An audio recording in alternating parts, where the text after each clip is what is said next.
ভাই আপনার ফোনে কেউ কল দিলে আপনার ফোনে ডাটা অফ হয়ে যায়, একটা সেটিংস করবেন, আপনার ফোনে কথা বলা অবস্থায় একদম 4G নেটওয়ার্ক আপনার মোবাইলে প্রোভাইড করবে।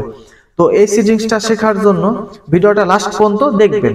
তো এরকম ইম্পর্টেন্ট ভিডিও পাইতে আমার চ্যানেলটি সাবস্ক্রাইব করে রাখুন, আর যারা ফেসবুক থেকে দেখতেছেন ফেসবুক পেজটি অবশ্যই ফলো দিয়ে রাখবেন। তো চলেন শিখে নেওয়া যাক। তো বন্ধুরা, এই কাজটা করার জন্য আপনার ফোনে সেটিংস অপশনটা আছে, এখানে ক্লিক করবেন। এখানে মোবাইল নেটওয়ার্ক নামে একটা অপশন আছে, এখানে ক্লিক করবেন। আপনারা যে সিম থেকে এই কাজটা করতে চাচ্ছেন সেই সিমের উপরে আমি ক্লিক করলাম।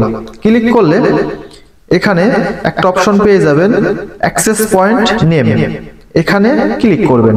ক্লিক করার পর এখানে হচ্ছে নিউ এপিএন, এর উপরে ক্লিক করবেন। ক্লিক করার পর নিচের দিকে একটু স্ক্রল করবেন, বেয়ার নামে একটা অপশন পেয়ে যাবেন, এখানে ক্লিক করবেন। ক্লিক করার পর এখানে আনসাফিসিয়েন্ট এটা লেখা আছে, এখান থেকে আপনি এলইটি এই যে এটা অন করে দিবেন, এখান থেকে ওকে করে দিবেন।